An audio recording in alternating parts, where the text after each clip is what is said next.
काल फडणवीसांचा talk show झाला छत्रपती संभाजीनगरमध्ये.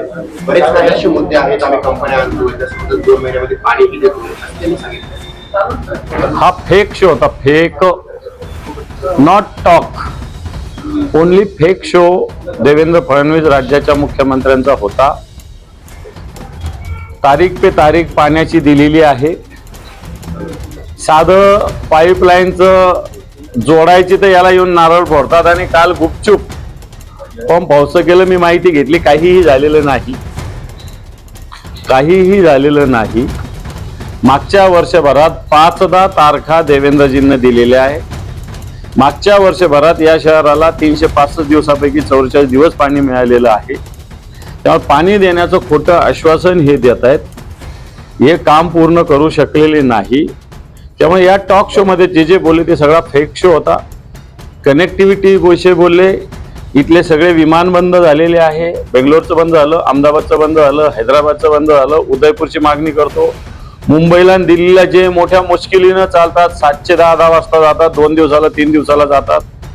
अशा पद्धतीनं मला असं वाटतं नुसता फेक शो झाला. मी नागपूरचा आणि पुण्याचाही बघितला, फक्त नाव बदललेलं शहराचं, बाकी कंटेंट सेम होता. प्रश्न विचारणारे त्यांचेच होते, उत्तरं देणारे ते होते. जे प्रश्न विचारणारे होते ते होते कोण? त्यांना काय शहराच्या प्रश्नाची जाणीव? खरं तर तुमच्यापैकी एखाद्या पत्रकाराला प्रश्न विचारायला सांगायला पाहिजे होतं. त्याच्यामुळे हा फेक शो होता. गुंतवणुकीविषयी सुद्धा ज्या घोषणा केलेल्या चुकीच्या, उलट इथला एक बिडकींचा प्रोजेक्ट मेडिकलचा हा गुजरातला या सरकारच्या काळात गेलेला आहे. मुंबईत जन्माला येऊन म्हातारे झाले तरी तुम्हाला विकास झाला नाही. मुख्यमंत्री देवेंद्र फडणवीस यांचा ठाकरे बंधू दाखवला. शिंदे आणि 20 मुंबईचा विकास केल्याचा दावा. आतामध्ये 3 लाख कोटी रुपये मुंबईच्या महापालिकेचं देणं आहे, ज्या मुंबईचं बजेट 60-70 हजार कोटीचं आहे.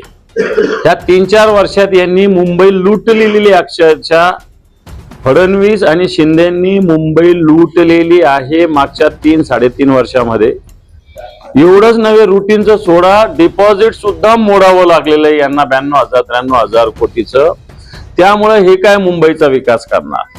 मुंबई लुटली यांनी मागच्या 3-4 वर्षात. यांच्या हातात थोडासा कारभार होता तर यांनी लूट केलेली मुंबईची. मला असं वाटतं मुंबई सुरक्षित ठाकरे बंधूंच्याच हातात राहील. मुंबईत भाजपच्या कार्यकर्त्यांकडनं घोषणाबाजी 50 कोटी एकदम कसं पेरलं ते उगवत असतं. यांनीच पेरलेलं, यांच्या समोर ते उगवलेलं. 50 खोके एकदम ओके ही घोषणा आम्ही देत होतो, आता भारतीय जनता पार्टी देते. मधल्या काळामध्ये आमचे मराठवाड्यातल्या हिंगोलीच्या आमदारांनी सुद्धा हीच घोषणा शिंदे गटाविषयी दिली होती. 50 खोके एकदम ओके. आता सुद्धा खोके शिवाय दुसरं कोणतंच काम चालू नाही.